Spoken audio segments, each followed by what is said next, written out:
Good afternoon. This is Holly Anton. I'm an integrative psychologist at Sutter's Institute for Health and Healing in Santa Rosa, and I'm glad that you made it today. And to start, as usual, I'm inviting you to shift gears, shift your attention to where you currently are sitting, and adjust your position. Make yourself as comfortable as you can.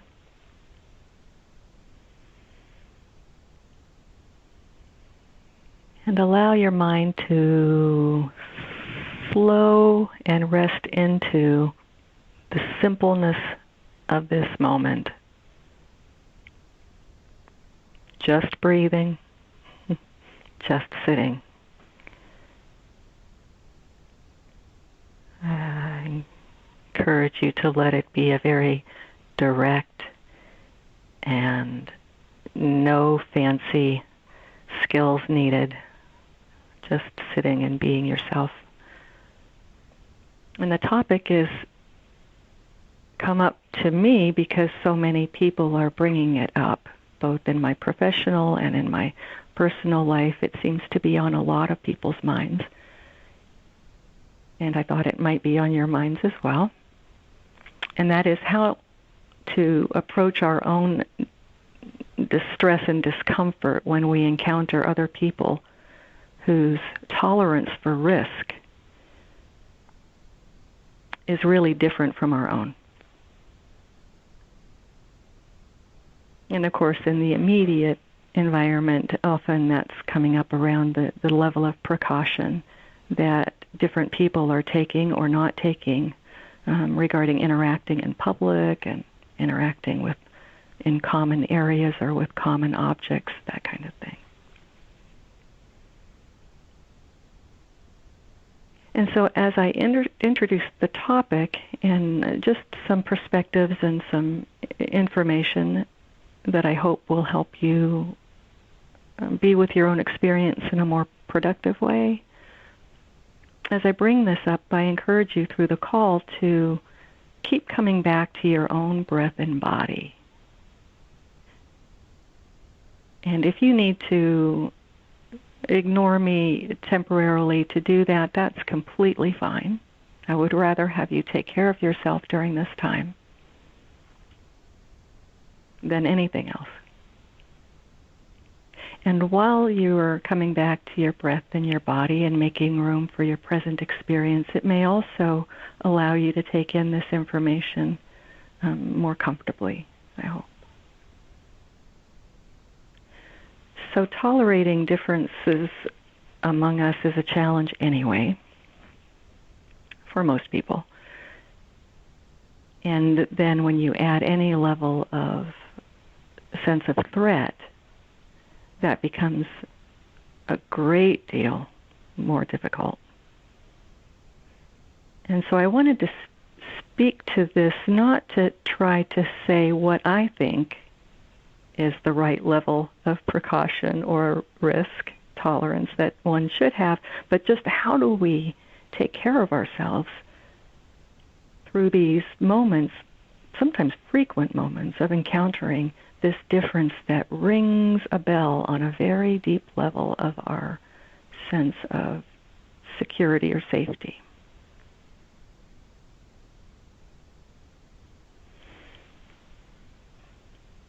And this can actually be, no matter where your own personal level of tolerance is for risk or for trying to stay safe.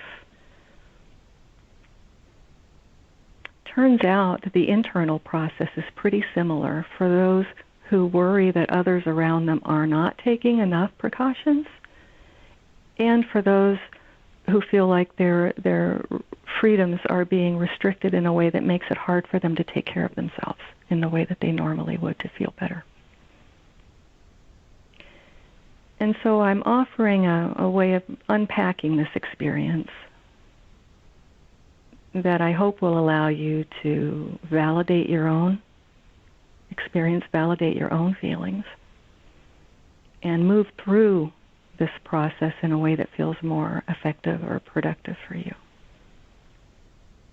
And so again, taking a moment to come back to your breath and your body just in this moment, and out of your thinking mind and into your being self.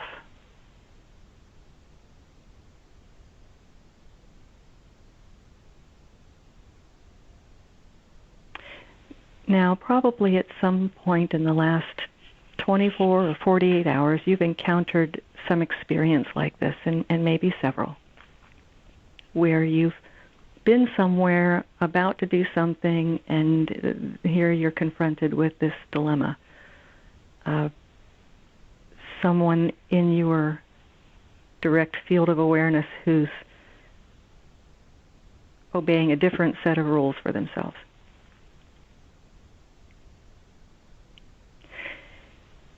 And I'd like to bring your attention to one piece. This is sort of step one of this process, is that you were just about to do something right then. You were right in the middle of something, either an intention to accomplish some activity,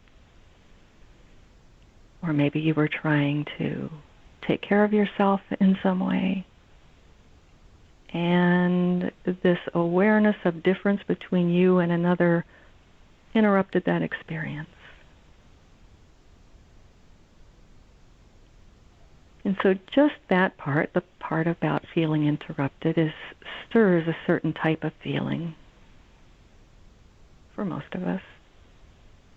And it may have passed so quickly and so subtly that you hardly got a chance to acknowledge that for yourself. So I invite you to acknowledge that part of what's distressing or discomforting. So there was a feeling of interruption that for you might have one or another or a set of different feelings connected to it, whether it's frustration or disappointment or sadness or whatever those feelings are when you were interrupted in the midst of something by this event of difference.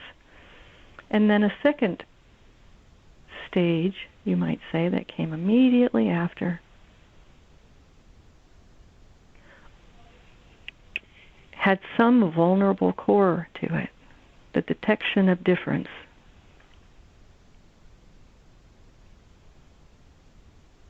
A piece of this I offer is, remember, we're social animals. We are, in a sense, herd animals. We track our presence in the place of the herd, right? In the place of our fellow social beings. We attend to cues, and we're tracking our own internal experience based on what we detect in our social environment. So at this level, noting difference has almost a primal initial meaning anyway. It's not that all difference is bad, but our nervous system is kind of designed, you might say, to detect that and be aware when difference is detected. So we've had this moment of interruption and then a moment of detecting difference, and now comes a big spin. Is the difference we're noticing has a direct effect on our internal sense of either safety or security or freedom. And these are registered on some level as existential threats to our deeper sense of well-being. And just to put a broader perspective of what's happening probably in our nervous system in a moment like this is some varying degree, subtle or not so subtle, something like a fire alarm going off.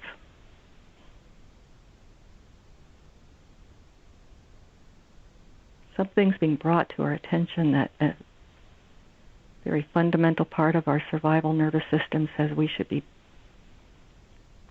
on the lookout for, respond to somehow.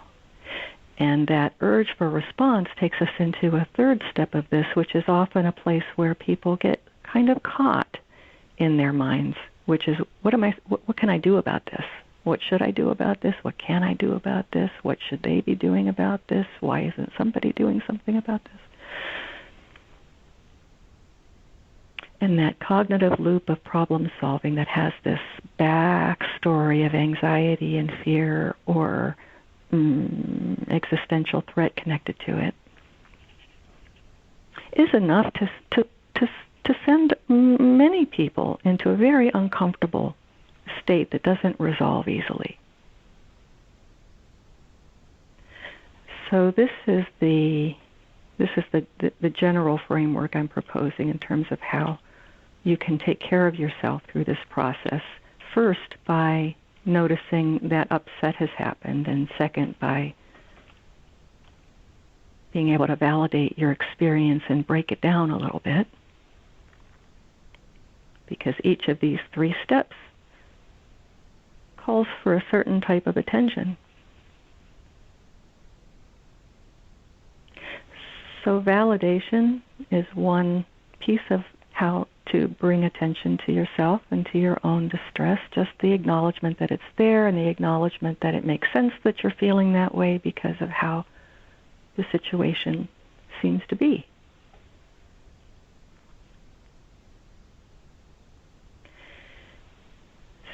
So in addition to validating your experience, which sometimes is really the lion's share of what helps to be able to settle and feel more productive or feel like you can address your own distress more effectively. And sometimes there's a strong urge to figure out what to do about it, either in that moment or the fantasy that maybe I can do something about it, so next time I don't have to feel this. And I encourage you to allow yourself to move into problem solving that, especially for situations where you know you are going to encounter it. Your options for responding to any situation are pretty similar. What you choose to do may vary a lot based on how you see it and what it is you would like to see happen. So I wanted to speak to this what to do about it loop, because I think that's where I hear a lot of people get caught. So before I do that, let's just take a second and again come out of the thinking mind that I've just perhaps stimulated, come back into the breath and the body. Just take a little break from the thinking.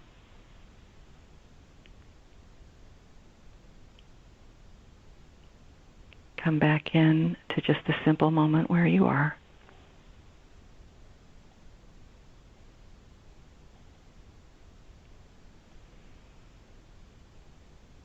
Release any tension that might have built up over the last 10 minutes.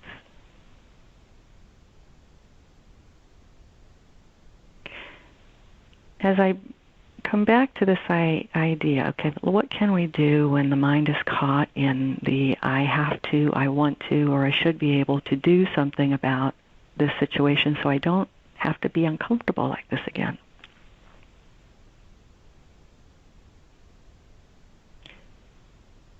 And so I'd like you to think about a particular occurrence when this has happened recently, when you've been in the midst of doing something and then you become aware that there's someone in the environment who's observing a really different practice than you about safety precautions regarding COVID. So, wearing a mask, not wearing a mask, how close people stand to one another, the kind of activities that people feel comfortable doing with one another, one of those kinds of moments. And find a particular one just so we can have you work on something concrete.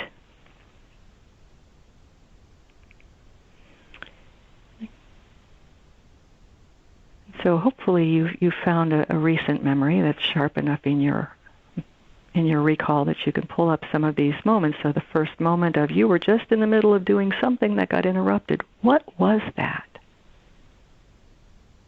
That you were happily or more or less determinedly going along with doing when this interruption occurred? What were you doing? What were you hoping? What were you trying to do there?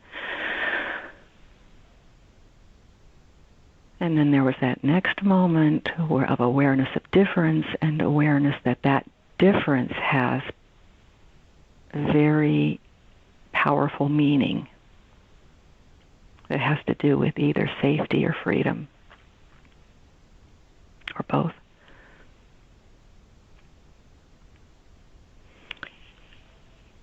And all the thoughts that go along with that sense of safety. It may or may not have to do with your safety. It may be how you think that impacts other people's safety or other people's freedoms. So there's a backstory or a narrative to that vulnerable moment. See if you can remember what that was for you. Concern about yourself, concern about other people in the environment, or both. Concern about the very present threat, concerned about a potential future threat. And take a breath right now. So recalling this moment, recalling the storyline that went through your mind, the feeling that went along with that storyline. And then maybe some version of that what to do about it spin.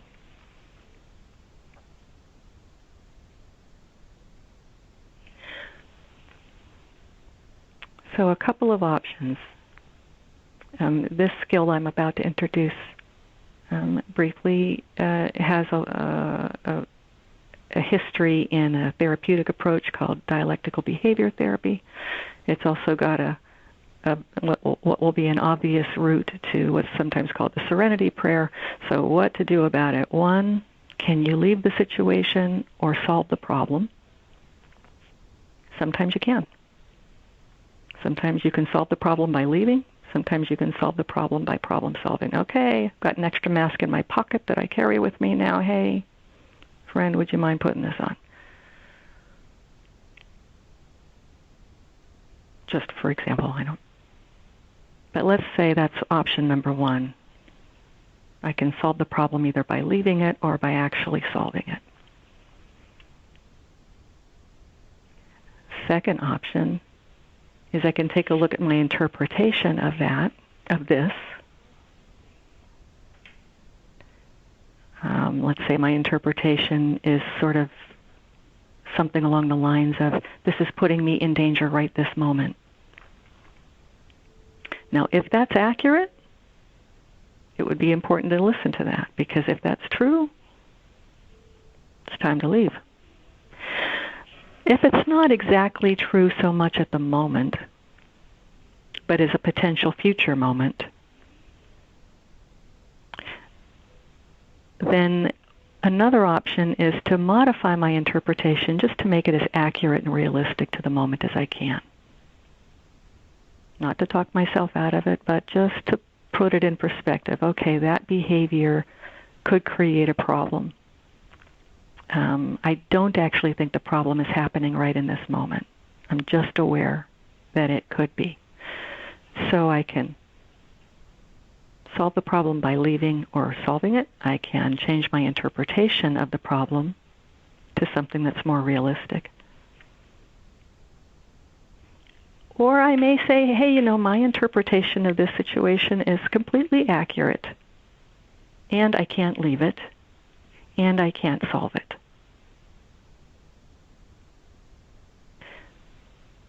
So I'm sure you can come up with a scenario that might fit with that. Is there danger? Yes.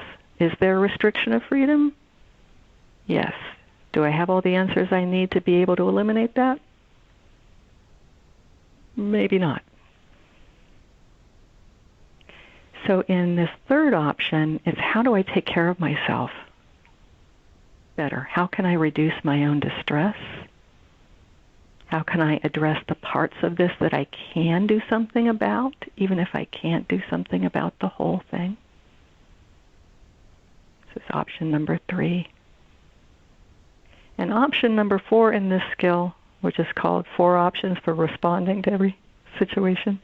Option number 4 sounds snarky or sarcastic, and it isn't. It's a real option, and it is stay miserable for the moment. Maybe there's something I can do, but I'm not doing it. Maybe my story's a little cockeyed, but I'm not fixing it. This is as good as I'm going to be able to feel right now. So there are moments when one can choose to just, okay, I'm just going to get through it miserably. And the reason I say that that's a legitimate option, and not one I would recommend, of course, for the long haul, but to choose it consciously rather than slide into it sideways through a sense of hopelessness or a sense of fatalism, to actually make a choice for a given moment, it reduces the harmful effects of that choice somewhat. But yes, certainly we hope you choose one of the top 3. So here's one way of taking a look at how to break down that third step of distress. So what do I do about this? This is one skill for looking at what do I do about this situation.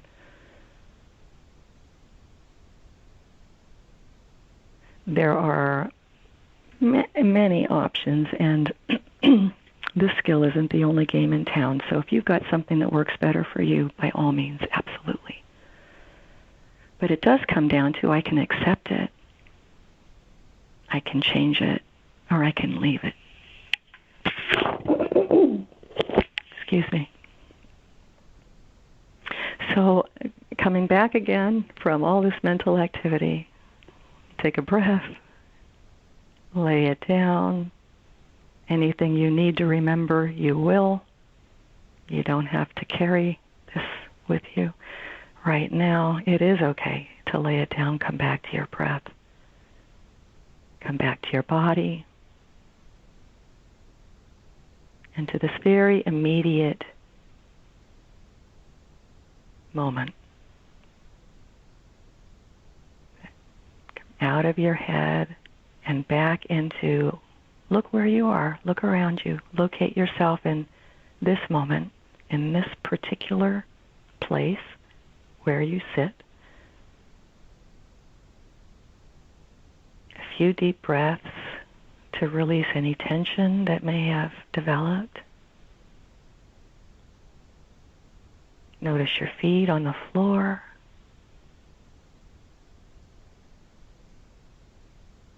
Notice the sounds in the room around you. And again, notice your own breath. It's always here for you to touch back into, to settle back down onto.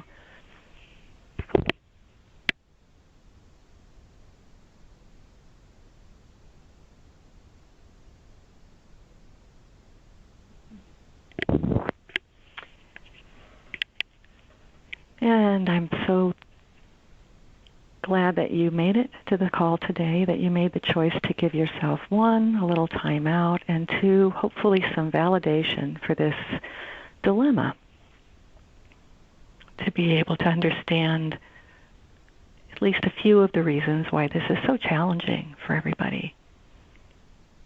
And to begin to unpack it for yourself, whether it's in dealing with very close loved ones who are different, or colleagues, or just fellow community members, to soften to your own experience, and also to look more deeply into it.